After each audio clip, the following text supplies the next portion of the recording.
الحمد لله رب العالمين. يا ربنا لك الحمد كما ينبغي لجلال وجهك وعظيم سلطانك. أشهد أن لا إله إلا الله وحده لا شريك له، له ما في السماوات وما في الأرض وما بينهما وما تحت الثرى. وأشهد أن محمدا عبده ورسوله أرسله بشيرا ونذيرا رحمة للعالمين. صلاة الله وسلامه على المصطفى محمد رسول الله صلى الله عليه وسلم. اللهم صل على محمد وعلى آله وأصحابه أجمعين. أما بعد، أعوذ بالله من الشيطان الرجيم. شهر رمضان الذي أنزل فيه القرآن. وقال أيضا: إنا أنزلناه في ليلة القدر. وقال أيضا: إنا أنزلناه في ليلة مباركة. صدق الله العظيم. ويا أيها المسلمون اتقوا الله faqad fazal muttaqun. Saudara-saudaraku, mungkin malam tadi dan hari ini adalah Jumat terakhir untuk Ramadan kita. Mungkin malam tadi dan hari ini adalah malam dan hari terbaik bagi kita. Dan ada satu lagi malam yang terindah dalam pekan ini, yaitu insyaallah malam dan hari Senin depan.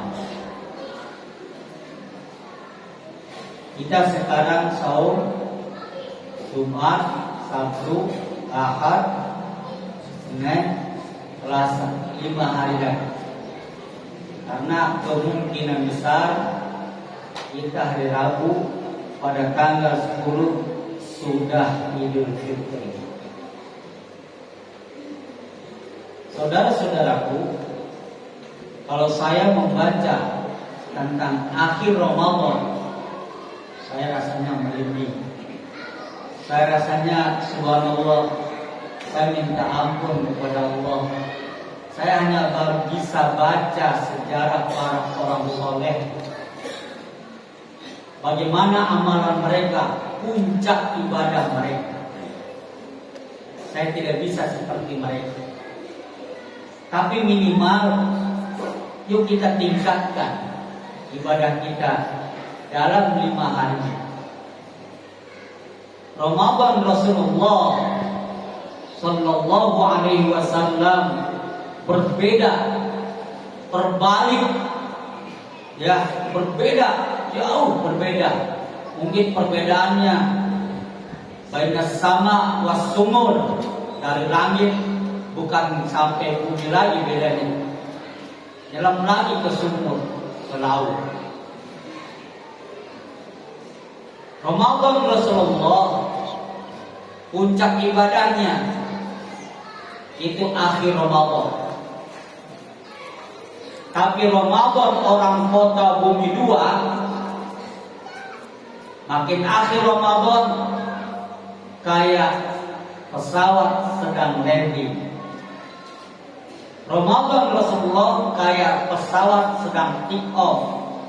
Makin lama makin meninggi. Ramadan kita kayak pesawat sedang landing. Makin lama, makin akhir, makin rendah. Dan alhamdulillah ada kemajuan shop tarawehnya. Saudara-saudara, ayat yang saya tadi baca itu petikan dari 3 surat di antara puluhan surat yang berbicara tentang Al-Qur'anul Karim. Apa hubungannya 10 malam terakhir dengan Al-Qur'an? Al-Qur'anul Karim, inna anzalnahu fi lailatul qadar. Al-Quran pertama kali diturunkan dari tempatnya yang asli, namanya Lauhul Mahfuz, di atas ketinggian langit, bukan langit yang kita lihat, langit dunia, langit yang meliputi bumi ini. Diturunkan ke sama'id dunia, diturunkan ke langit yang kita lihat ini. Berapa jauh jaraknya? Tepatnya pada malam Lailatul Qadar, dan diturunkan sekaligus. Inna anzalnahu fi lailatul qadar. Dari langit pertama ini turun kepada baginda Rasulullah sallallahu alaihi wasallam, dibawa oleh malaikat Jibril dalam fase 23 tahun. Tidak selalu pada bulan Ramadan, dan bahkan jarang pada bulan Ramadan. Setiap Al-Quran yang sudah diturunkan oleh baginda Rasulullah kepada baginda Rasulullah oleh malaikat Jibril, itu dievaluasinya pada 10 hari terakhir bulan Ramadan. Jadi sekarang ini saudara-saudaraku, kita berada pada fase di mana Kanjeng Nabi Muhammad sallallahu alaihi wasallam diuji Al-Qur'annya oleh guru besarnya, Allamahu Syadidul Quwa. Guru besar Kanjeng Nabi Muhammad adalah malaikat Jibril yang memiliki kekuatan yang luar biasa, kekuatan fisik, kekuatan hafalan, dan lain-lain. Diuji. Apa yang diuji? Urutan suratnya, urutan ayatnya, cara melafalkannya. Kalau bahasa sekarang kerennya tahsinnya, kalau bahasa dulu pesantren tajwidnya. Diuji pemahamannya. Inilah manusia yang paling cerdas di dunia sepanjang masa sejagat raya, adalah Kanjeng Nabi Muhammad. Apa sebabnya? Tanya kepada para ustaz pesantren yang punya ribuan santri, bagaimana caranya mereka menghafal Al-Quran dengan susah payah. Hanya menghafal Al-Qurannya sudah ditulis, sudah diurut oleh para ulama. Hanya menghafal saja belasan tahun.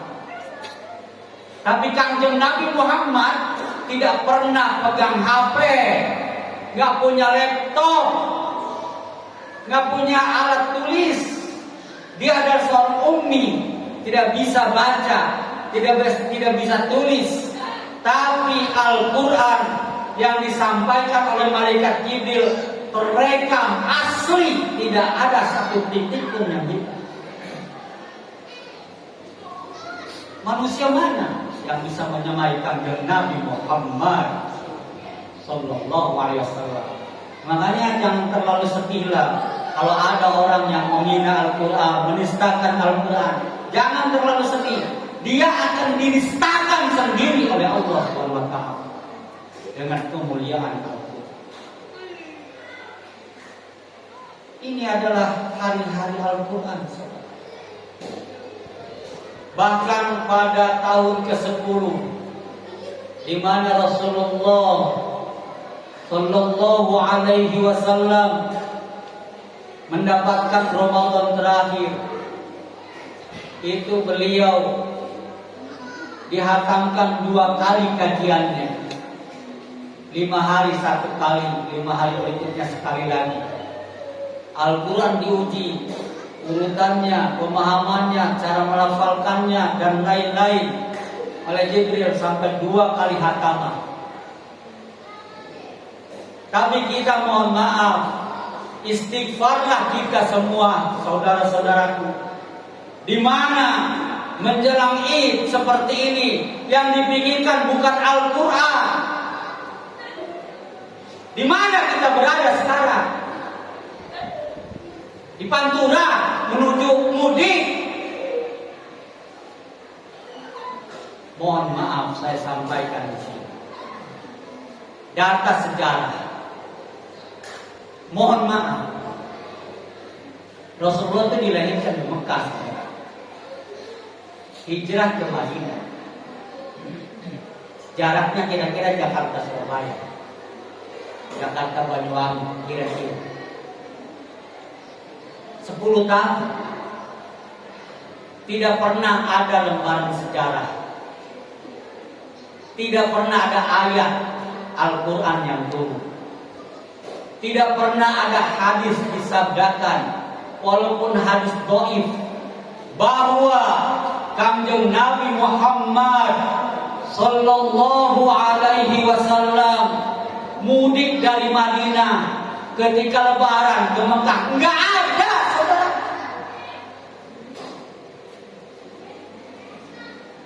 Bukan haram, bukan barang haram mudik. Tapi kalau terlalu dibesarkan, akhirnya hakikat puasa di akhir yang luar biasa itu hilang sama sekali. Sebelum mudik, pikirkan bagaimana pakaiannya, bagaimana nyalin orang di kampung, bagaimana belanjanya. Akhirnya bukan i'tikaf di mall. Istighfar kita semua. Apa makna puasa? Apa makna Ramadan? Kenyataannya bulan Ramadan malah lebih boros daripada bulan-bulan yang lain. Astagfirullah. Adalah imam besar kita, Imam Asy-Syafi'i. Beliau murid dari Imam Malik, dan beliau murid dari gurunya Imam Hambal, Ahmad bin Hambal. Subhanallah, Imam Malik, saudara-saudaraku, ini bukan bualan. Saya baca di laptop saya, ada keterangannya dalam bahasa Arab asli. Saya download, ada di situ keterangannya. Yang saya baca tahun 92, 91, bahwa guru besar Imam Asy-Syafi'i setiap Ramadan sanggup menghatamkan 60 kali hataman Al-Quran. Hai saudara-saudaraku yang mahabbah, yang cinta kepada Imam Syafi'i, maklumlah kalian. Apa kata Imam Syafi'i? Saya tidak bisa seperti guru saya 60 kali. Saya bisanya hataman 2 kali saja. Setiap malam saya sudah hatam 1 kali. Dan setiap paginya sampai petang, sampai maghrib saya hataman 1 kali. 1 hari saya 2 kali hataman. Kalau sebulan ya 60 kali. Kita mengakunya bermadzhab Imam Syafi'i, cinta kepada Imam Syafi'i, tapi Ramadannya jauh dari perilaku imam besar kita. Astagfirullah. Ini tentang Al-Quran, saudara-saudara. Yang kedua, Ramadan itu nilainya jangan dilihat pada bulan Ramadan. Ramadan itu ujung-ujungnya la'allakum tattaqun, agar kalian dengan bulan suci Ramadan bisa tambah takwa. Itu kira-kira maksudnya. Ramadan nilainya bukan pada bulan Ramadan. Wahai para pengurus masjid, jangan terlalu bangga kalau pada bulan Ramadan itu jamaahnya tambah, infaknya tambah, tilawahnya tambah, dan lain-lain ibadahnya tambah.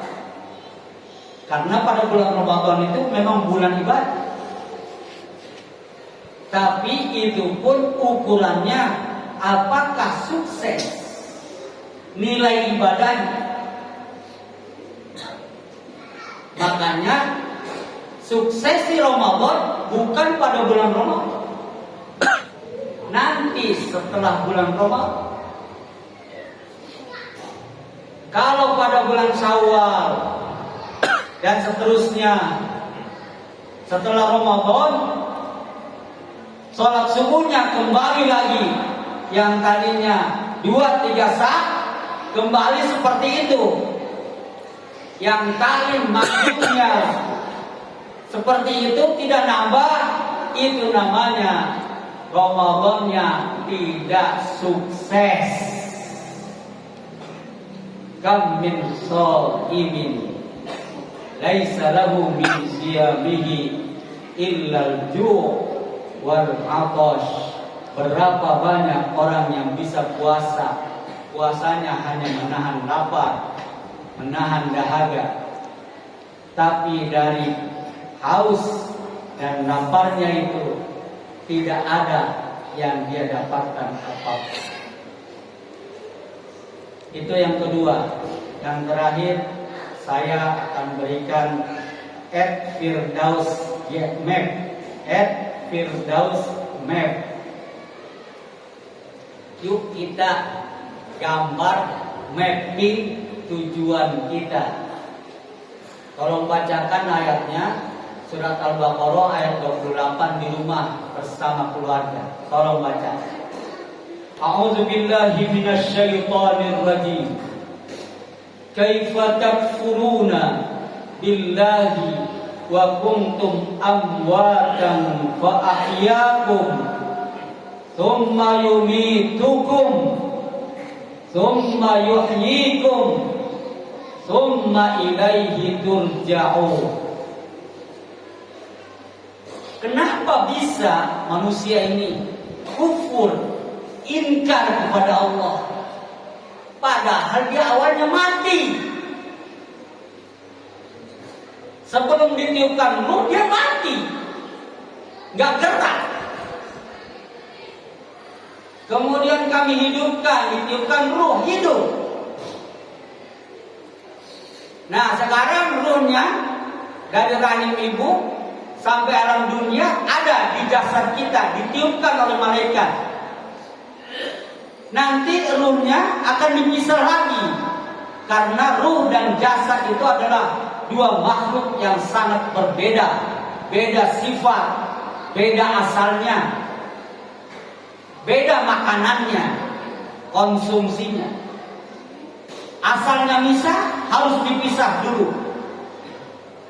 Nah ketika ruh dicabut dari badan, mati lagi yang kedua. Ketika ruh sudah dicabut, dipisah dari badan, maka kehidupannya adalah kehidupan rohani. Jasadnya terkujur kaku lagi, tidak berdaya lagi. Itulah yang diumumkan, inna lillahi wa inna ilaihi raji'un, akan kembali kepada Allah Subhanahu wa ta'ala. Itulah map kita, saudara. Nah, menuju Firdaus, menuju Jannatul Khuldi, menuju Al-Ma'wa, itu kita disediakan terminal-terminal. Terminalnya satu, Kalau tadi awalnya alam ruh, udah jangan ditanya berapa juta tahun usia ruh kita, udah jangan ditanya. Yang kedua terminalnya yang kita sudah lalui alam rahim 9 bulan. Yang ketiga sekarang di dunia. Yang ketiga nih, sekarang di dunia. Nah, sisanya berapa tahun lagi?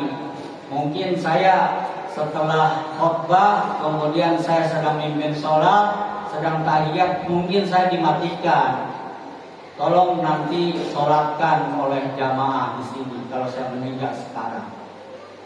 Sisa hidup kita sekarang terminalnya, rest areanya, sisa hidup kita.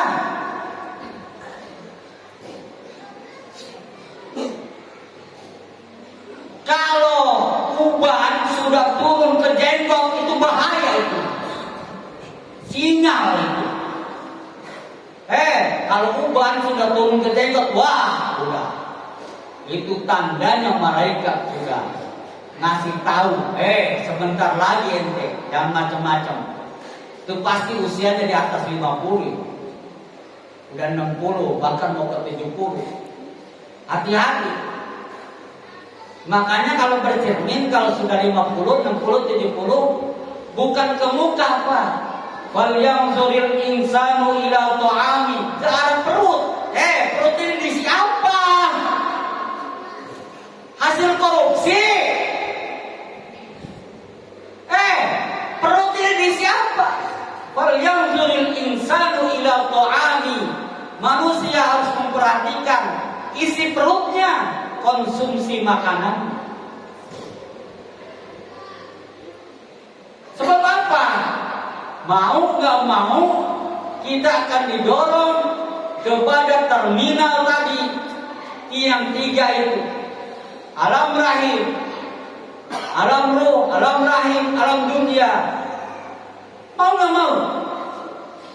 Nah, terminal dunia banyak cabangnya, banyak godaannya. Tapi tetaplah Google Map kita tujuannya adalah surga Firdaus, ridho, rahmat, dan surga Allah Subhanahu wa ta'ala. Nah, keempat, itulah alam kubur yang disebut dengan alam barzah. Kalau terminal ini kata Nabi, ini adalah posko pertama Anda memasuki alam akhirat. Kali ini Anda akan berhubungan dengan pemeriksa, polisinya, jaksanya, hakimnya bukan lagi manusia, tapi malaikat. Dan seterusnya di padang mahsyar Anda tidak berhubungan dengan manusia, Anda berhubungannya dengan malaikat yang giring, yang menghisap dan lain-lain. Dan mudah-mudahan yang hadir di sini mendapatkan rahmat dan surga Allah. Amin. Aqulu qawli hadza wa astaghfirullah li wa lakum wa lisairil muslimina wal muslimat wal mu'minina wal mu'minat fastaghfiruh innahu huwal ghafurur rahim.